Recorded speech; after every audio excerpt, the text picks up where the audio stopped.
Welcome to Back from the Abyss. I'm Dr. Craig Peacock. I'm recording this today in Crested Butte, Colorado.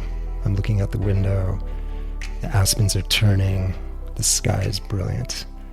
And I'm just about to start what I'm calling High Mountain Running Camp. 4 of my very dear friends are arriving, and we're going to spend the next few days running, hiking, biking, and this is my attempt to improve self-care. A couple weeks ago before I left, one of my patients said, "Wait, Dr. H, you just went on vacation in August. You're leaving again?" And I said, "Yes, I am leaving again because I have to take care of myself so I can better take care of you." And as you listeners know who've worked your way through these Back from the Abyss episodes, I have not always been the best at taking care of myself. So, age 54, I'm working on it. So, this is a really cool place to record. And before we jump into the mini episode, I wanted to read a couple recent emails that I got that I thought you all might be interested in. Here's the first email. "Hello. I found your podcast through Leah Barrett, and I was intrigued because my brother has battled mental illness most of his adult life. He's had many ups and downs, and the constant problem for him was going on and off his meds. He hated the way they made him feel, so he tried to go without them, and then used meth when he couldn't battle anymore. It was the cycle, and his delusions always told him to jump.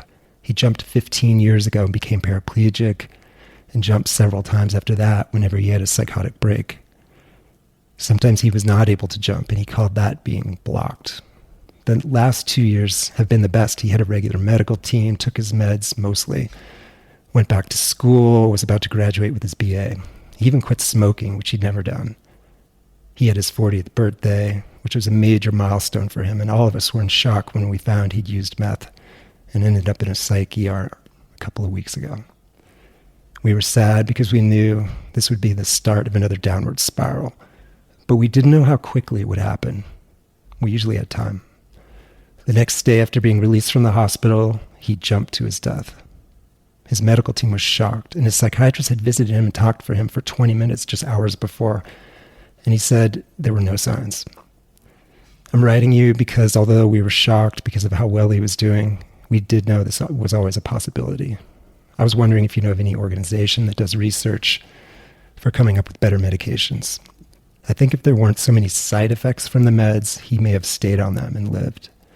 He suffered and battled the voices in his head for so long. He really tried, but couldn't overcome it." Wow. Yeah, thank you for that email. A couple thoughts I had.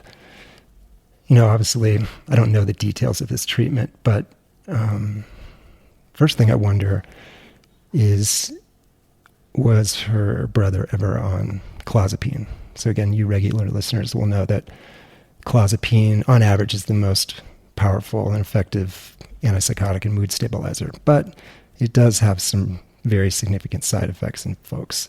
And that made me think of the second thing was, I wonder if her brother was ever on injectable antipsychotics. And I would argue that the most underused treatment in psychiatry are the monthly injectable antipsychotics, and they tend to have few to no side effects, really well tolerated, very effective.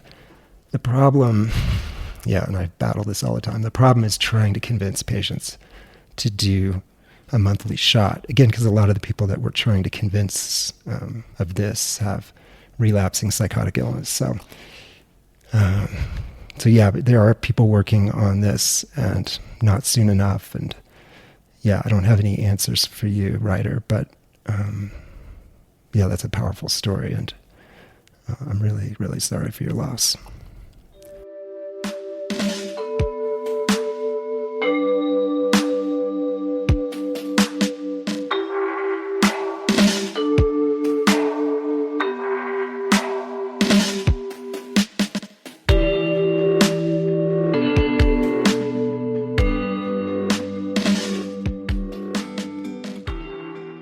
The next email.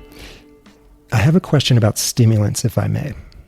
I know they're prescribed for ADHD, but I've also known people with both anorexia and ADHD to be prescribed them, which seems contraindicated due to the appetite suppressant effect.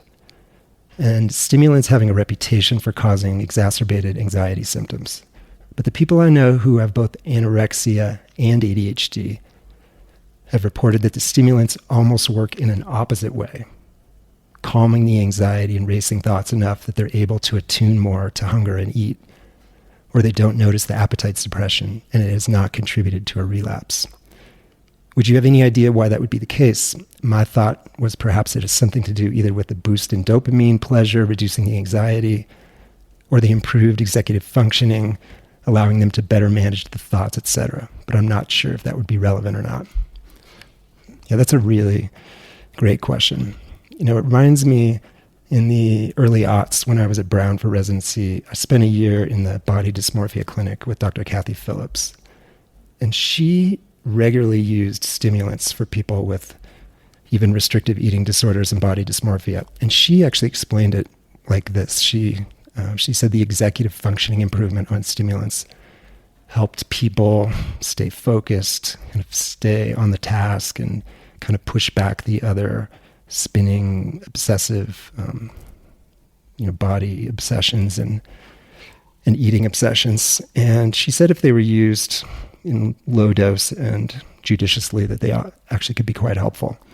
I don't remember her mentioning anything about the dopamine idea, but I think that makes a lot of sense because dopamine, one of its many functions is it's the signal that you should pay attention. It's the signal that this is important. It's the signal that you should have more of this, that this is a biologically, evolutionarily important thing. So I think that makes sense too. I have tried low-dose stimulants with a few of my patients with BDD and eating disorders, and it is sometimes helpful. So yeah, it does seem contraindicated, but I think not in everyone.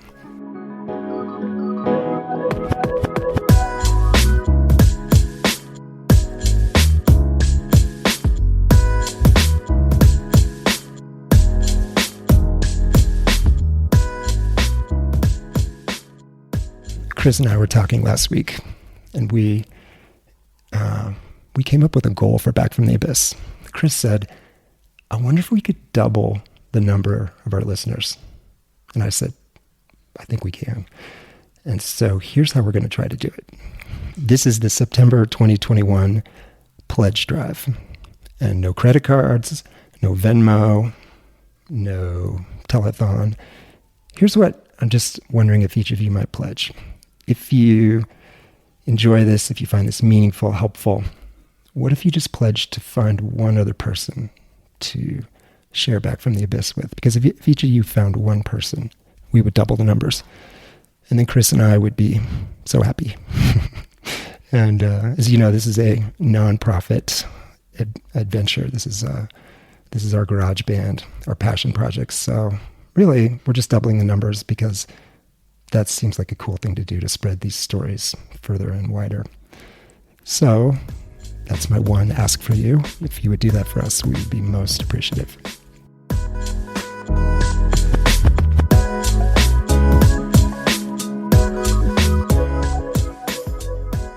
Okay, let's begin the mini episode today, which I've entitled When Meds Don't Work. One of the most common clinical presentations I see is a patient who's been on this long, long list of medications and nothing has seemed to help. I actually really enjoy this challenge because a long list of med failures always begs the complicated question of why. Sure, the patient might have a bona fide medication-resistant mood or anxiety disorder, but more often than not, a history of medication failures points towards a hidden story, a missed clue, a false belief, or a discounting of coexisting medical issues. The most common reasons that meds fail are, number one, wrong diagnosis. Number two, trauma as the primary driver of symptoms. Number three, a missed medical issue, especially sleep disorder or dysfunction. Number four, inattention to hormonal status, especially perimenopause and menopause. And finally, incorrect or unreasonable expectations for what meds can do. Let's go through each of these in detail. The psychiatric diagnosis is admittedly very fuzzy and complicated, but getting it wrong can lead down the path to medication failure.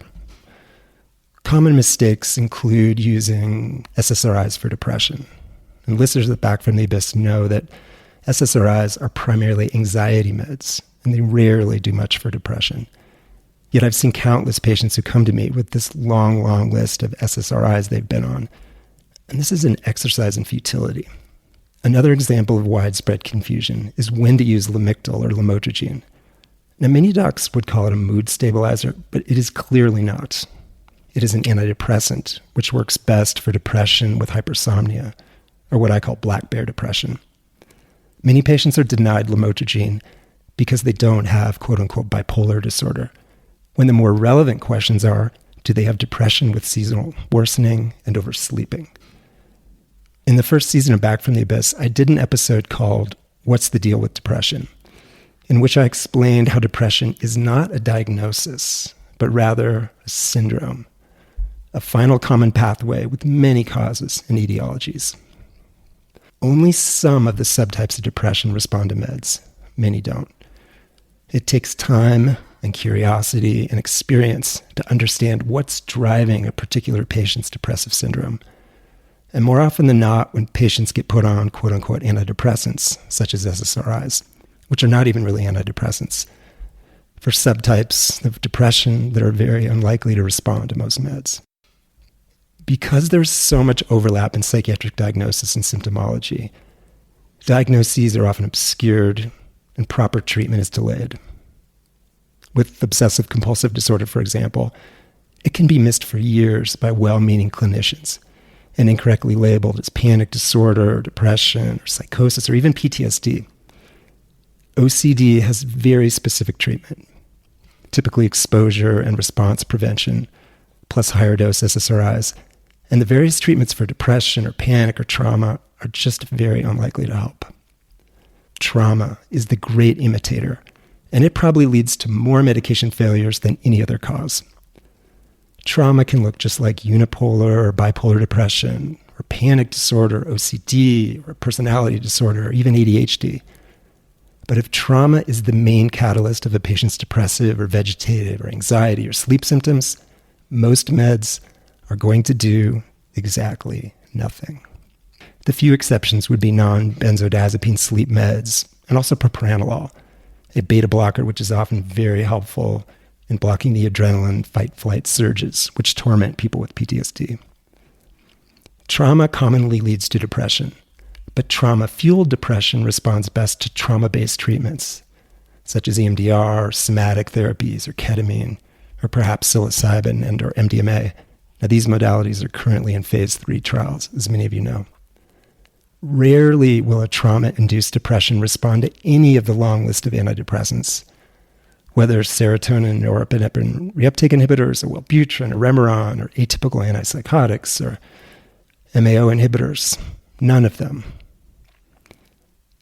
In another mini episode I did in season 2, I shared my number one favorite, most revealing eval question. What time do you wake up?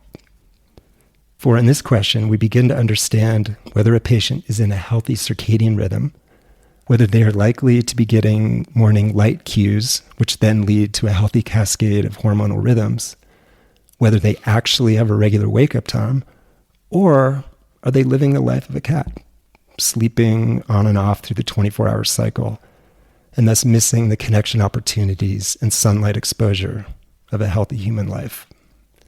Even with the correct psychiatric diagnosis, the right class of medication, and good psychosocial support, patients will not improve unless they begin acting like diurnal or daytime social mammals, getting up shortly after the sun comes up, then getting morning sunlight, and rejoining the streams of work and family.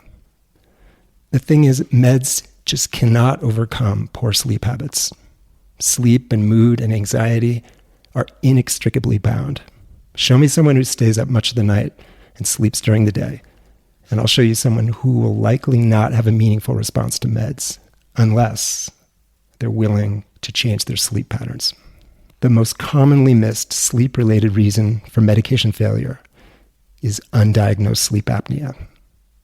With sleep apnea, patients can never get sufficient deep non-REM or REM sleep because every time they begin to dip into the restorative stages of sleep, they stop breathing, usually due to airway collapse, and they remain in a liminal, light, non-restorative sleep.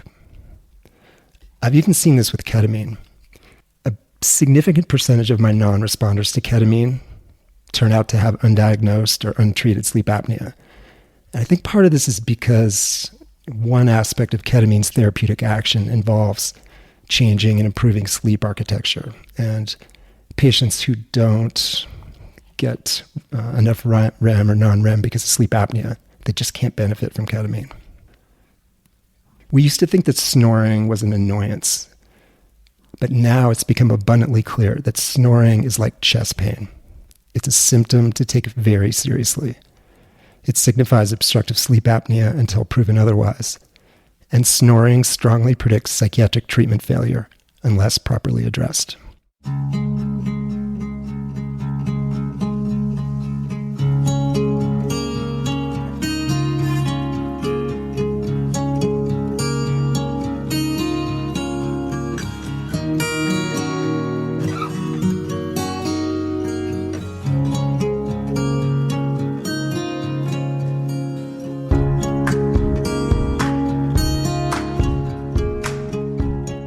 Let's shift to talk about the role of hormones in medication failures.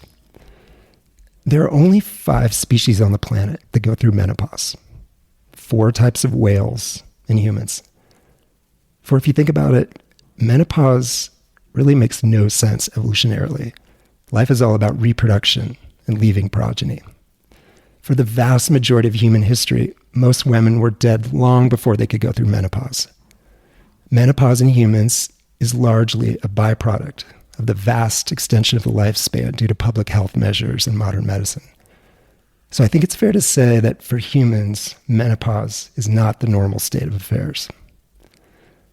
Menopause is the burnout of the ovaries over decades, just as andropause is the exhaustion of the testicles over decades. And both menopause and andropause can have serious psychiatric impacts, including the triggering or exacerbation of anxiety and mood disorders, and, most relevant to this talk, insufficient levels of estrogen and or progesterone and or testosterone can render psychiatric meds totally ineffective. Women are 2 to 3 times more likely than men to have clinically significant depression or anxiety. And while there are clearly cultural and trauma factors at work here, female hormones play perhaps the biggest role. It's not a coincidence that women tend to decompensate psychiatrically at the major hormonal transitions of life: the onset of menses, the postpartum period, perimenopause, and menopause. Adolescence is a stormy time for many girls, in large part due to hormonal fluctuations. The postpartum period is the highest risk time in a woman's life for severe depression, mania, psychosis, and OCD. Perimenopause is often characterized by increasingly severe anxiety and insomnia related to plunging estrogen and progesterone. And finally, menopause, for many, but not all women, can mark the onset of treatment-resistant depression, fatigue, cognitive impairment, and a general loss of well-being. Each of the 3 main sex hormones plays very important but different roles, many of which directly relate to psychiatric health and stability. Testosterone, it's the hormone of drive, not just sexual drive, but also the drive to compete and achieve. Testosterone is crucial for recovery from exercise. This is why athletes have been secretly injecting themselves with testosterone for decades. Men and women need adequate levels of testosterone, or they lose muscle mass, libido, energy, and overall drive. Estrogen is crucial for brain health, cognition, sexual functioning, and cardiovascular health. And for some women, adequate levels of estrogen are critical for mood stability. One of the most common reasons that perimenopausal and menopausal women don't benefit from psych meds is that they don't have adequate baseline levels of estrogen. Yet this seems to be very poorly known, for I regularly see women with a long list of psych med failures who've never been on any form of hormone replacement therapy. Progesterone is the hormone of pregnancy. I think of it as the hormone of calm and sleep, the kumbaya hormone. Whenever progesterone levels plunge, such as at the end of the menstrual cycle or after giving birth, and finally during the latter stages of perimenopause, women are often plagued with worsening anxiety and insomnia. Again, psych meds are often not that effective for sleep or anxiety if the progesterone issue isn't first addressed. Not all women need hormone replacement therapy, but a significant fraction of women will do much better psychiatrically if they're on estrogen and or progesterone and or testosterone. For men too, hormonal status is critical. A subset of men, starting in their 40s and 50s, will begin to find themselves with an emerging listlessness, a loss of libido, declining drive, energy, and overall well-being. Now, some of these men will go on antidepressants, and typically, at best, they will get moderate benefit. And this is because their depressive syndrome is being fueled by andropause, the steady decline of testosterone that diminishes most aspects of well-being. Andropause is greatly exacerbated by poor or insufficient sleep. Note that hormonally healthy men often awaken with an erection. This signifies the release of testosterone in the early morning sleep cycles. Additionally, excess belly fat also tends to increase estrogen levels in men, which then leads to declining testosterone. In the early years of my career, I would typically refer my patients back to their PCP or gynecologist for hormone replacement therapy, but I got so much kickback and resistance from the other docs that I just began to take over this role myself. The psychiatric benefits and importance of HRT, unfortunately, seem to be like a tightly held secret. And this is hurting countless patients, and relevant to this episode, it's just leading to a mountain of medication failures.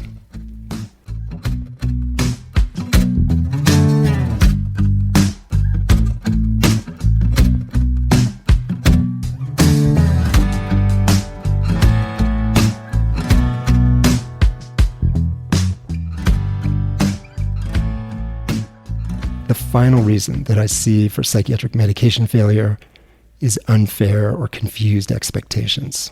I remember this seminar we had in our first year of residency where the attending said, think of human psychological and psychiatric health on a continuum of -5 to +5.